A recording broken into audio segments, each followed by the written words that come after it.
Okay, sorry guys, can you hear me now? I've just switched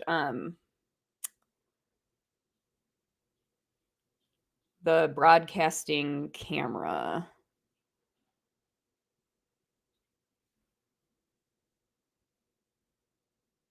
Oh, thank goodness. Okay, thanks, Holden. Okay, guys, I'm gonna start over and hopefully I can edit this later. I need to find a way to set all of the mics to the same thing as default. Okay, back we go. So, is your dog afraid of going for walks? We're talking about getting out the front door and hopefully a little bit farther out the front, down the street, perhaps on a nice walk. What I was trying to say earlier when I was apparently muted or not on the right microphone is that, in previous weeks, we have talked about conditioning or teaching your dog to have a leash put on, harness put on. If you have one of these dogs where you adopted them and found that they have no apparent history with being on leash or going for walks. So obviously you will have to train your dog to be comfortable having a leash put on and having the feeling of the leash on their collar or harness, having a little tension on the leash, because that will happen, even if you try not to let it happen, before you try much in the way of going for walks. So those are in previous weeks. You can find them on the blog, dogkindtraining.com/blog, if you're not there yet. So to start with this training, your dog at least has to be comfortable having a leash put on.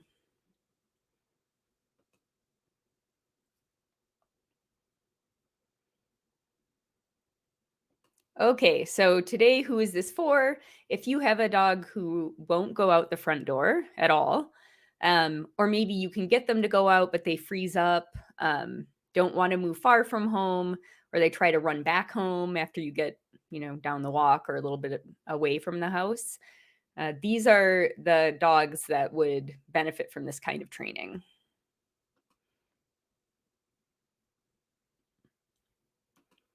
So just a few key sort of concepts to keep in mind, and I'll bring this slide back again later in the presentation. This first point should start to sound like a broken record by now if you've been following the last several weeks. Don't force it. So that means don't physically force it. Don't pull on the leash. If your dog is scared to go outside, sometimes the temptation is to say, well, if I just need to get them outside, they'll see there's nothing to be afraid of. So I just need to pull them. If you've tried this, you may have realized that it doesn't work very well. So don't force it. This is more likely to set you back than to gain you any ground in your training. Now, I'll touch on this also in a minute, but when I say don't force it, I do mean don't pull on the leash. But the other thing people sometimes do that maybe isn't physical force, but is kind of putting pressure on your dog is trying to lure them farther than they're willing to go with high value treats, or farther than they really want to go. So we'll talk about that more in a minute. So we're letting the dog dictate the pace in this training. Second point is, every dog is an individual. Find out what makes it easier for your dog to leave the house and go for a walk. For some dogs, this might mean having other dogs, dog friends nearby if they're dog friendly, having certain people involved or more people with them. Some locations may be easier than others for your dog to walk in. And it might take a little bit of experimentation, but if you can identify any of these sort of helping hands you can have for this training, it can speed things along quite a bit. But speaking of speeding things along, the last piece is let go of timelines. I know that when we adopt dogs, we think dogs go for walks. That's what we're supposed to walk dogs. That's what you do with a dog, right? You go for walks. And if you have a dog who didn't want to go for a walk when you adopted them, that might seem kind of unusual or abnormal, and you feel that you need to hurry up and get them out on walks so they can, experience the world, enjoy the joys of sniffing, and it's sort of a normal dog thing we expect all dogs to do. And I see frustration, especially, in our Facebook support group. I've seen several people say, well, my gosh, my dog, I've had my dog for weeks, still hasn't gone for a walk, months. My dog won't go out the door. Um, the process I'm going to show you today did take months for us. And the dog tells you it takes as long as it takes. So it will be less frustrating if you sort of let go of the idea that there's a certain amount of time this should take, because it varies. It varies from dog to dog.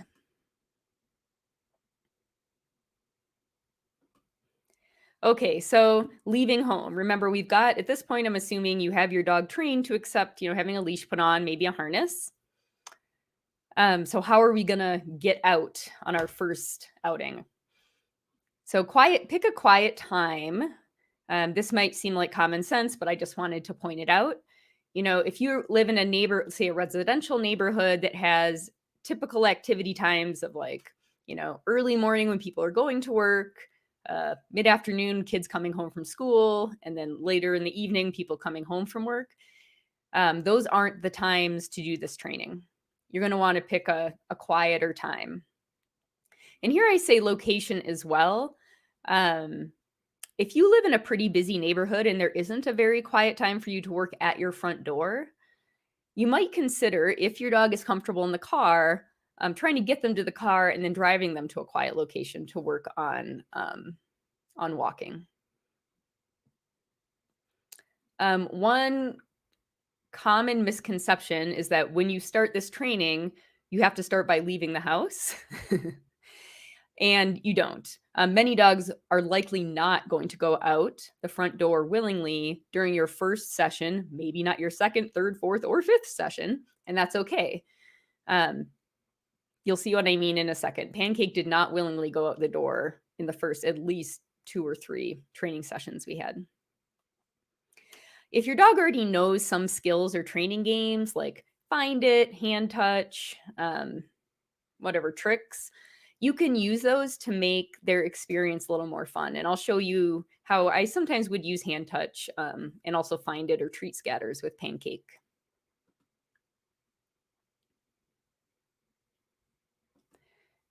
All right, so as I show you the example videos here, I'd like you to pay attention to this, and I'll come back to this again. This is really important. The dog chooses how far you're going to go. So when you start a session, try to avoid having a preconception about how far you're going to get. Say, oh, today we're going to work on getting from the front door to the sidewalk. Just go into it without expectations and see where your dog tells you they can get to.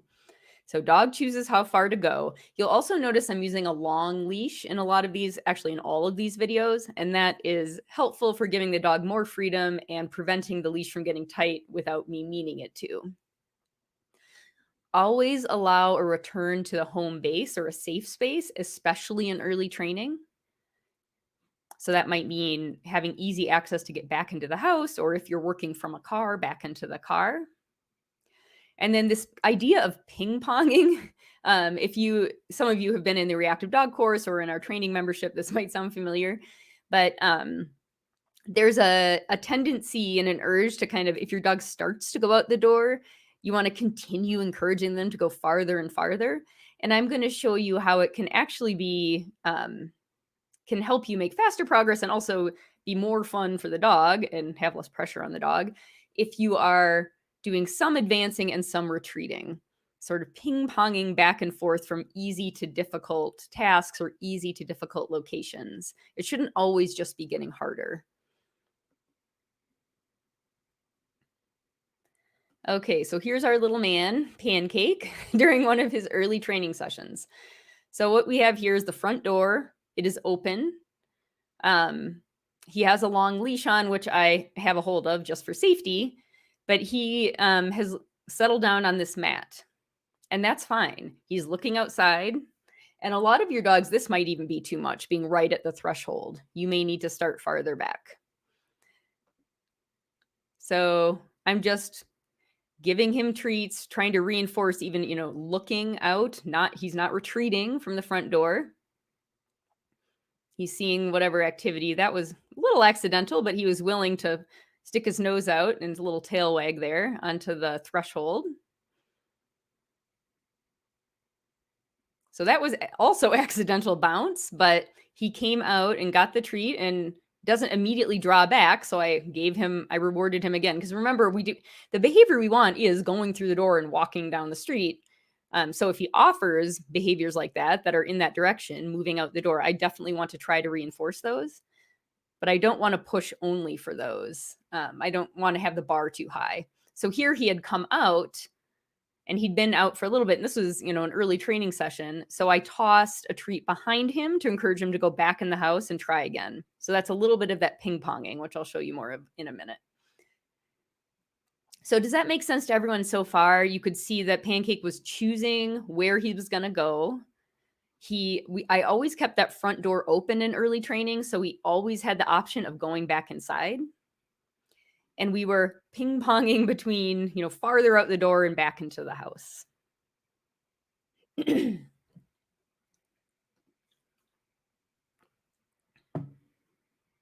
All right.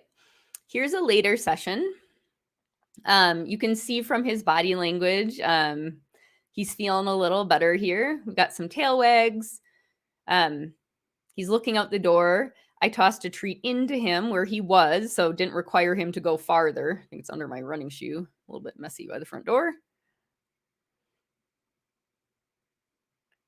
And here I think he chooses to take a step toward me, so I definitely want to reinforce that. And I think I'll probably toss this next treat back into the house, so it's not, I want to limit in the beginning when I know he's still kind of nervous about the outdoors. I want to limit how long he's out in sort of a more difficult location for him.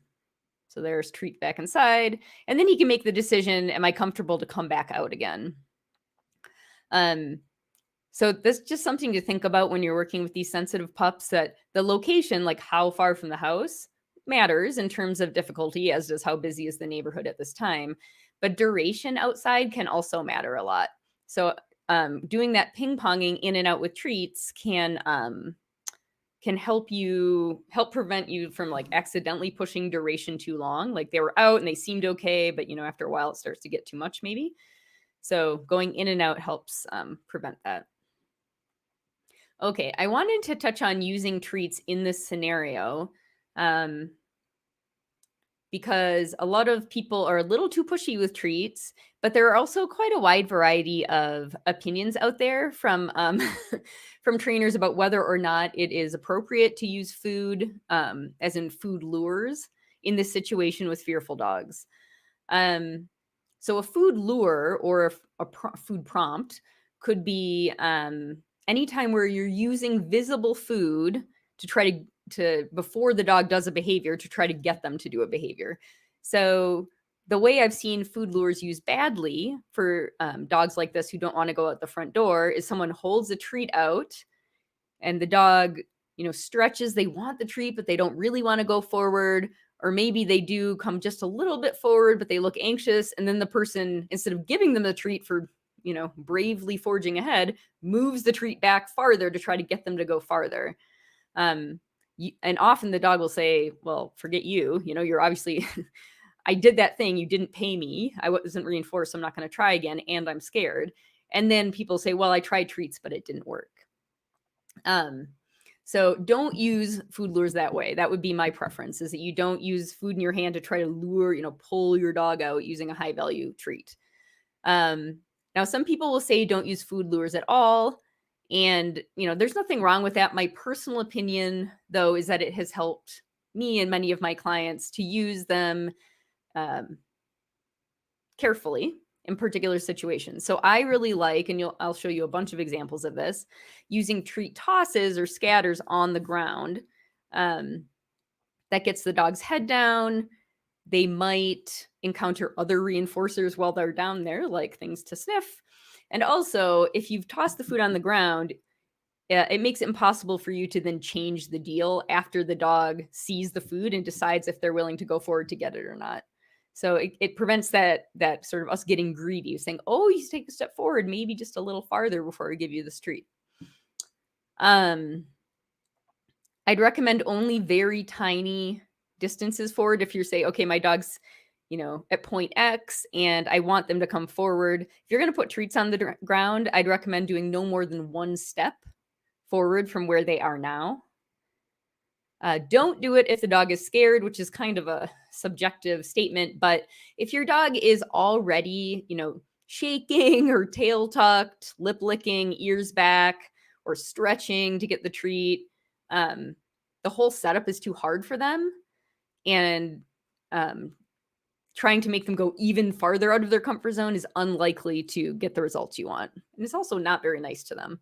So if the dog is scared, scrap the training session or reset the training session at a much easier sort of context or setup where your dog isn't showing you that they're so frightened. And finally, use that ping-ponging. So maybe I'll, put a treat or two down and say, hey, Pancake, are you willing to take one step to get this treat? But as soon as he does that, especially in early training, if this is a new behavior for him, probably the next treat I'm going to toss back into the house. Does anyone have questions about using food lures or just visible food in this training for fearful dogs? Now, remember, you do have to be a little bit careful because it is possible to push a dog to do things they aren't really comfortable doing with visible food. But that I personally don't think that means we need to throw out food lures in this situation. I've still found it can be quite helpful. All right, so here is some use of food, visible food. So here Pancake has now ventured out the front door and is on the porch. And these stairs were a little bit of a challenge for him, partly because, as you can see, he's missing a front leg and he wasn't very strong in the beginning, so he would sometimes fall when he went downstairs. Holden says, how do you feel about using different values of food, like higher value to move forward, lower value to go back? I think it could be okay. I've used the same value food, and there's a little bit of, I'm not sure there's anything wrong with it. I'm trying to think. Like, I'm trying hard not to make it super difficult for the dog to resist getting the food if they're feeling a little bit scared.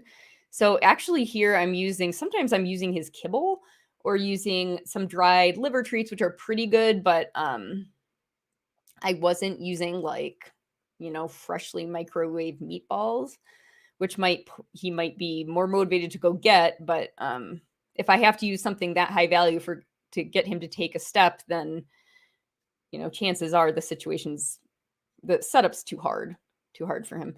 But that said, I'm not sure there's anything wrong with that. I do in general like the idea of having higher value reinforcers for harder behaviors.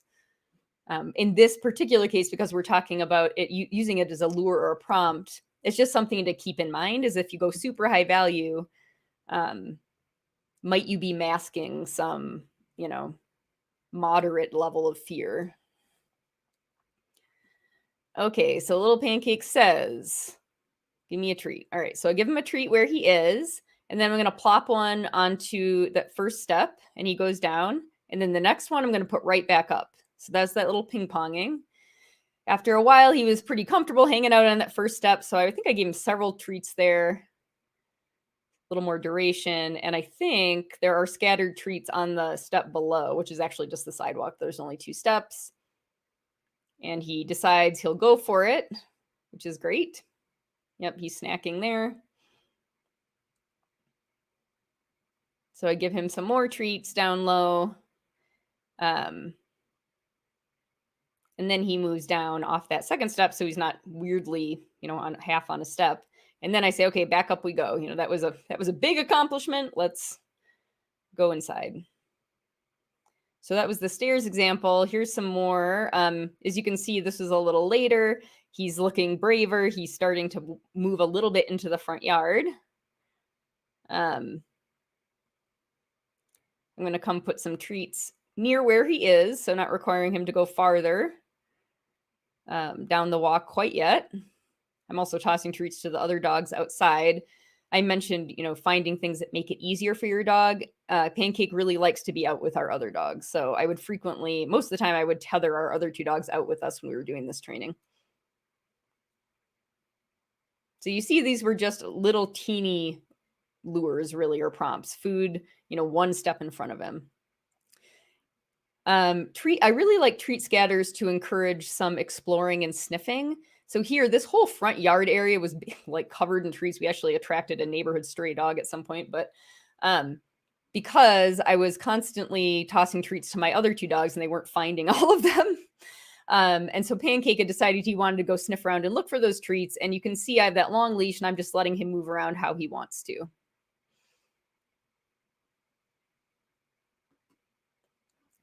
Okay, so these last little clips here should have shown you the, don't force it, right? I wasn't pulling on the leash. And again, that long line does help you prevent pulling on the leash. Find what makes it easier. And so for Pancake, having dog friends really helps. And then timelines, I'll tell you a bit more about this at the end, but this did take a while. Okay, so speaking of timelines, we have migrated after probably a month or two from not being willing to go through the front door to approaching the street. So this is the curb in front of our house. There's no sidewalk in front of our house. And this is particularly difficult for Pancake because even though this street in front of our house isn't very busy, we're only 2 houses up from quite a busy road that has a lot of car noise, and he does not like car noise. He worries about it. So here I've got treats scattered around so he can sniff them out. You'll see that he did become a little more coordinated as he gained strength, but here early on he really we couldn't take him for walks, and his front limb and shoulder strength wasn't great. So you'll see him stumble somewhat frequently. And so you can see here, I'm not pulling him at all. And if he wants to wander back and forth, though he's going to fall a bit over this curb, that's great. That's up to him. Happy little face there. This is another day. I'm saying, hey, what do you think? You want to walk up the street? Yes, he did. But again, his pace and his decision, if he wanted to stop, I stopped. No pulling on the leash. Now here we made it all the way up this short, like a block, basically, this short street. And I love to see the dogs start to sniff and explore. That tells you that your dog is starting to collect some of the quote unquote natural reinforcers that come with walks, right? Dogs don't go for walks to get treats generally. They like walks because they get to sniff things and explore. And it's so wonderful to start to see the dog, doing that, getting out there, sniffing around and getting, doing the dog things that dogs like to do on walks. As soon as I could get Pancake to walk up the street relatively consistently, and we weren't having any trouble with the leash or anything, I then incorporated one of my other dogs because, Pancake does like to hang out with my dogs and seems to be braver and be more willing to move around and explore when the other dogs are with him. And so here's Juno providing some scent for Pancake. Probably she was peeing on top of a scent. Sorry for the camera work. I was trying to walk backwards with 2 dogs on leash. Having other dogs with your dog, if your dog likes other dogs, can encourage sniffing, because you might have noticed that if one dog starts checking something out and sniffing, here, like Pancake is probably going to go check out whatever Juno is sniffing. The other dog goes over to check it out. So that can kind of encourage more exploration. So once you're out on the walk, like I said, you want to keep that leash loose. And that probably involves moving with your dog rather than having a predetermined idea of where you're going and at what pace that you're trying to enforce with the leash. I realize that this may not be how you prefer to go for walks with your dog. And if it's important to you to have the dog walk steadily alongside you in a straight line at a steady pace without sniffing, you can train that. Honestly, my preference, even with my other dogs who, don't have any fear of walk issues, is this is the kind of walk we tend to do. They choose, as long as it's safe to do so, the rate of progress and the direction. In my mind, the walks are for them to get whatever they want out of them within reason. And so I let them kind of go where they want when appropriate. And so to keep the leash loose, you're going to need to move with your dog. And you want to anticipate when the leash might get tight and move before that happens. So you got to watch your dog carefully. Like I said, let them discover those natural reinforcers of being out and exploring, usually sniffing. Let them sniff to their heart's content. I feel like this is probably quite important for dogs that are just learning that walks can be good things. People tend to get, I know we all tend to get a little bit impatient sometimes when our dog seems to want to sniff one spot forever, but let them do it. This is what is reinforcing them being out, and that's what you want. You want them to be out on a walk. You want them to enjoy walks. So, if they want to stop and sniff that spot for, 90 seconds, go ahead and let them. All right, so just to give you more of Pancake's journey and to see, I'm hoping to give you some encouragement if you're kind of stuck near the beginning of this training right now. So here's Pancake when he first ventured out off the road and onto the hiking trails where we normally walk our dogs. These are different surfaces, which for some dogs, including Pancake, can be difficult, and you need to take your time letting them get used to it. There's a lot of stuff to trip over, and especially if you're a 3-legged Chihuahua, face plants were quite frequent during this time. But he wants to check out this pine cone. Great, go for it, as long as you want. And you want to go back this way? Okay. You've got plenty of slack. Here, Jasper is checking out something, and Pancake's motivated to get up and check out what the good smells are.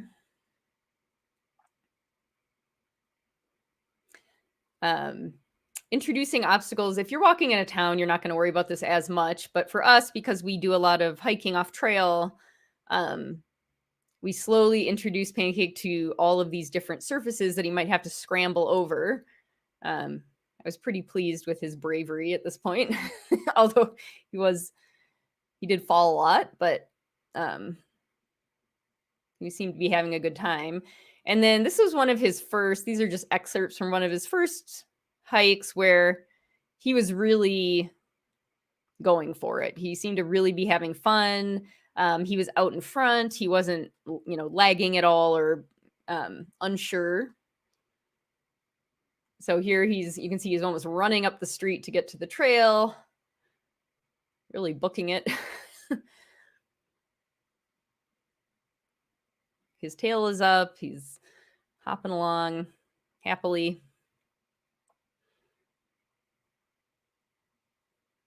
And he's just doing dog stuff, right? He's out exploring.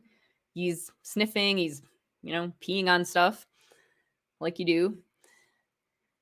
And for most of us with fearful dogs, this is one thing that we really hope for, is that we can give them a fuller and happier life. And of course, enjoy more things with them. So I hope you find that encouraging. He started as a dog who would not go out the front door. So he made pretty good progress. Now, I just wanted to talk about, as usual, I've been trying to include this at the end of most of these videos, things to avoid and examples of mistakes. And I can almost always find a mistake or two that I've made with Pancake. So we talked about, keeping the leash loose. So obviously avoid pulling the dog on the leash. And we talked about this already, but avoid luring the dog toward things they're scared of using food. So I have some examples where, well, here, this next slide is important.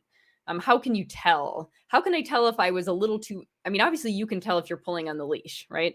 But how can I tell if I'm using some food tosses on the ground? How can I tell if I'm pushing too hard with those and putting too much pressure on the dog, they're trying to get a treat, but they also don't want to go where the treat is. One thing is, if you say you toss some treats on the ground and your dog darts forward to grab them and then darts forward to grab them and then immediately retreats back to where they were before, that's a good sign that they were really uncomfortable probably going out there to get those treats. And so the next time, try something a lot easier, a lot closer to their safe zone. If you see a dog who's doing a lot of scanning, quick head movements, like they're looking for danger, that likely means they're a bit nervous and you need to make it a little easier for them. Or if you put a treat down pretty close to your dog and they stretch to get it, like stretch their neck, but they're not willing to move their feet closer. And that's another indication that if you're going to put food on the ground, next time you need to put it somewhere easier, probably closer to their, what I call their safe zone, which like for Pancake in the beginning was inside the front door. All right, so here's some examples of me screwing up. So here we are in early training, and I've put a treat on the doormat here, and Pancake was in the house, and he's come out to get the treat. He's going to grab it, and he's immediately going to pop back inside. So, I mean, you might look at him and say, "Oh, he's wagging his tail. He seems okay." Yeah, he's not terrified, but that was still, I was still luring him with food out of his comfort zone. There's enough out of his comfort zone that he wanted to get right back in as soon as he grabbed the treat. So that was a little too much. Here's another one. I put the treat out, and then he kind of backs up just a little bit, but still he did back up. Luckily, I tossed the next one in the house. Here's another, this isn't actually a food lure, but another example of me being too greedy. Here, Pancake has taken a step out all on his own. What I should have done here is given him a treat right where he was. But instead, I got greedy and asked for a hand touch that he had to take another step or two out. And you'll see, I'm not actually sure what happened to make him startle back quite so much. It's possible I shocked him or something, but see, hand touch. Whoa. So that was too much. And here's another one with the step. Goes down, gets the treat, and then right away pops back up. So that was, you could say that one's, ambivalent, but that's the kind of thing that if I see, I think, okay, probably I should back off a little bit. I shouldn't have used the food to lure him quite that far right now. He's not ready. All right, so here is, those of you who aren't in the group, just a reminder, if you'd like to join, we have our free support Facebook group. It's Dog Kind Support is the URL. And we'd love to see you there. It's a nice community.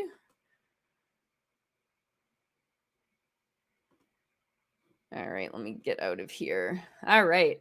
Does anyone have questions on this? The early steps are the slowest and can feel kind of painfully slow at times. So that first, I think the first training session where he was just right inside the door, that was probably in February.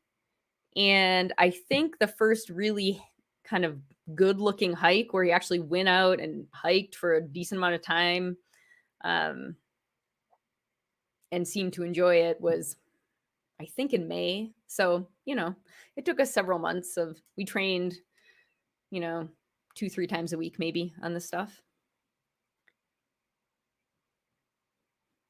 I should also mention, again, I know I sound like a broken record, but if you have a dog who's afraid to leave the house and they're not already prescribed some anti-anxiety medication, you haven't already talked to a veterinary behaviorist about medication, I would definitely recommend it. Even if your dog seems fine in the house, if we had a human who was fine in their house but terrified to leave the house, we wouldn't consider that okay, right? That would be considered a significant welfare issue. And I would say the same is true for dogs. If they're uncomfortable leaving your house, even if they seem fine in the house, that makes you think, well, maybe they don't need daily medication. Being only fine in your own house is a fairly limited existence. So it's something to consider. Okay.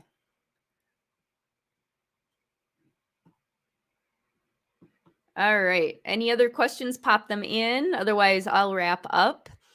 Next week, I think I'm going to talk about training beyond this step. So once you've got your dog going out a little bit, at least on little walks, and they seem pretty comfortable, what can we do, especially if you're in that situation, which most people don't have, unless you have a puppy, of going out on very first walks? What can we do right away to try to prevent future, reactive behavior, lunging and barking at stuff?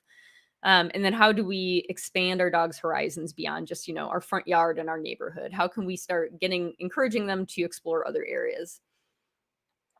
All right. Someone says, your name didn't come through, but my dog was fine for walks first 5 months after rescuing him, or he might have just been over threshold the whole time. And now he's fearful on walks. If it's just one person walking him, he wants at least 2 people to walk him. It's also hard to tell what triggers him. Some routes are fine one day and not good the next. Any tips?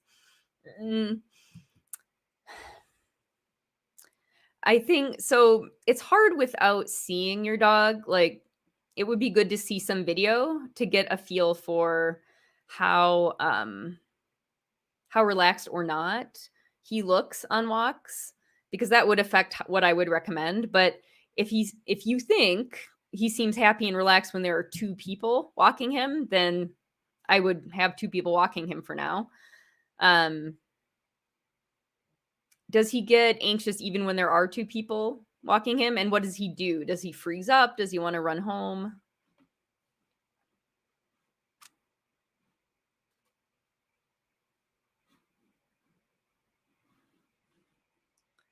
Well, I'm waiting for that. If you want help on this kind of stuff and feedback on your videos, I wanted to plug the membership, which is an affordable way we put together of getting some one-on-one help and small group help. I'm going to put the link. I think I can do this. Let me find. I've never tried this before.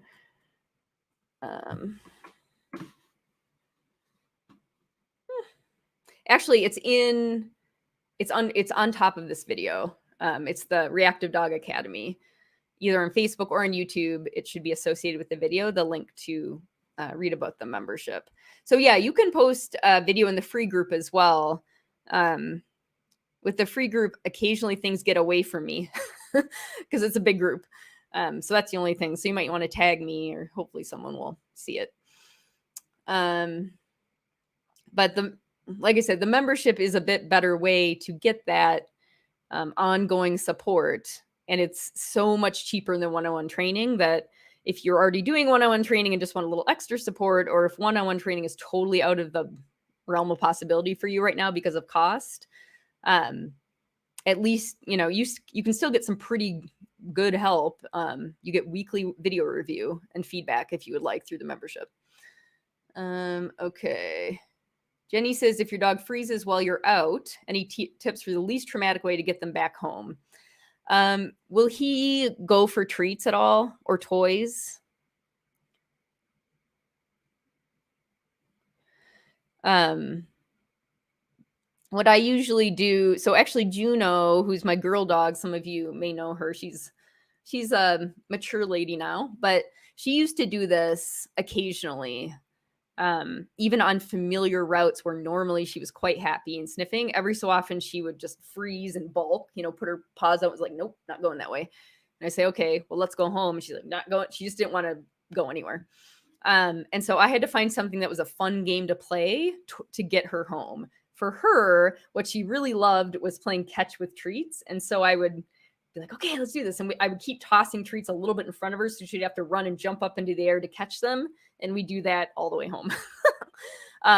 Treat bowling is another good one. If anyone watched the Reactive Dog webinars we did this year, where you take treats and like roll it down the sidewalk in front of your dogs, they have to chase it down. Jenny says, sometimes, but not always, but you've only had kibble. Yeah, if you can have some other stuff with you, like chicken or string cheese or something, just to get out of that frozen mode, that can be good. Some dogs, if you also have a dog who's like really into, say, tennis balls or tug toys, that's another thing you can do, is to try to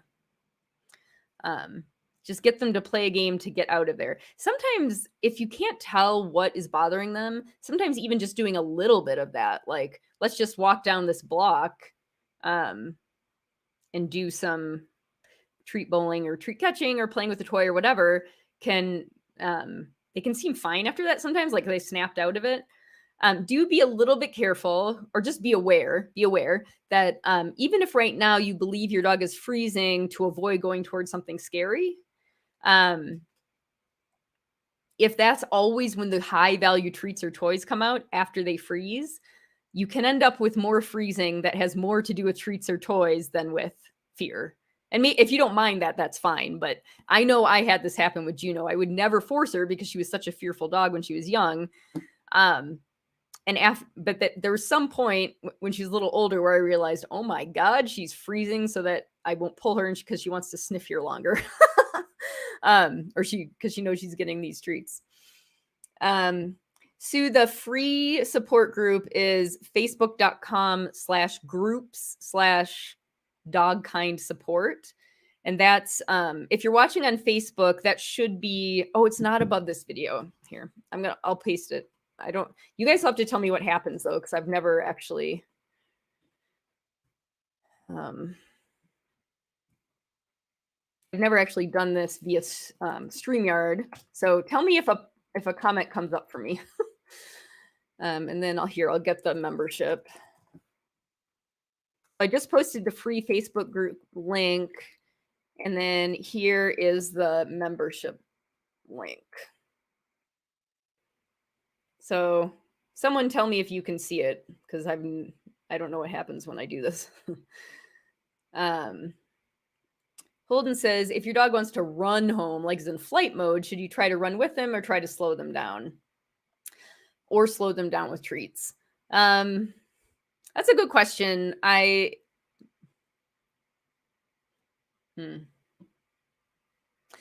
guess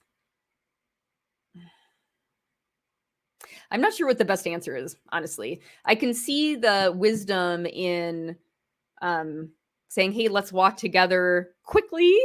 But I'll use treats so you can eat treats on the way home, because then you're getting home and you're reinforcing a behavior you want, which is your dog walking at some reasonable pace with you.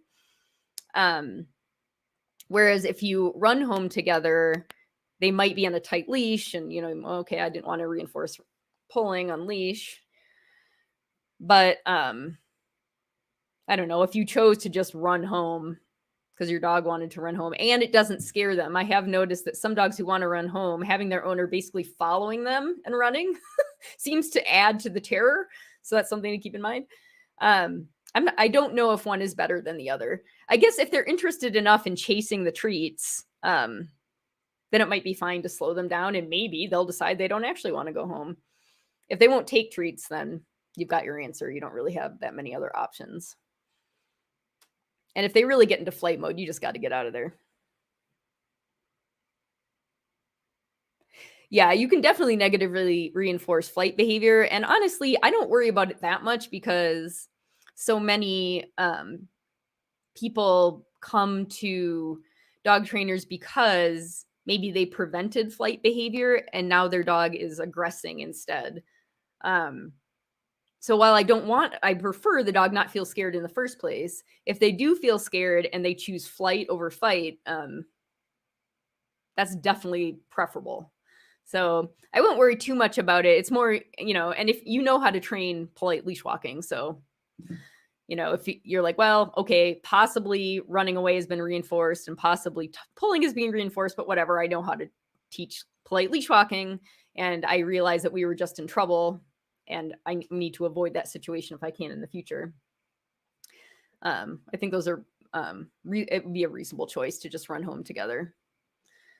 Did you guys see you did see the links that I posted? Like they came up wherever you are? Yeah, so that is something, I'm glad Holden you brought that up, because that is something that I think that unless, you, and I know you have, but unless people have had a lot of,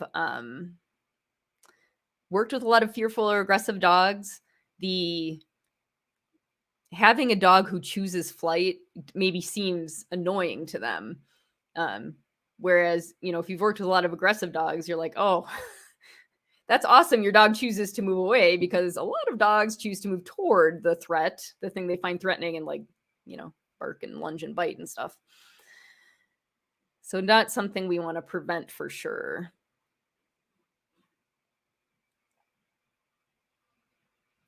Okay, cool.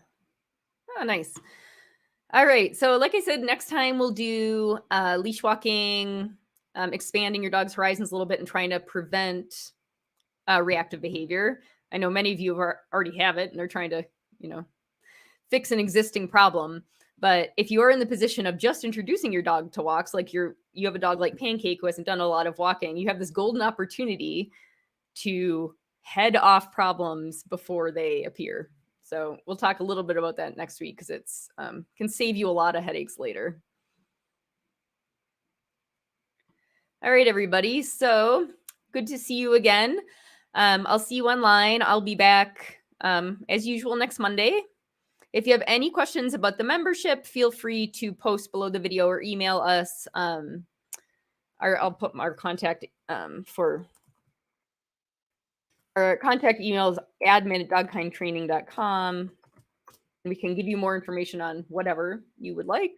I have a really nice, a nice client support team to help you there. All right. See you next week, everyone. Have a beautiful Monday and hopefully a pleasant but not too eventful week.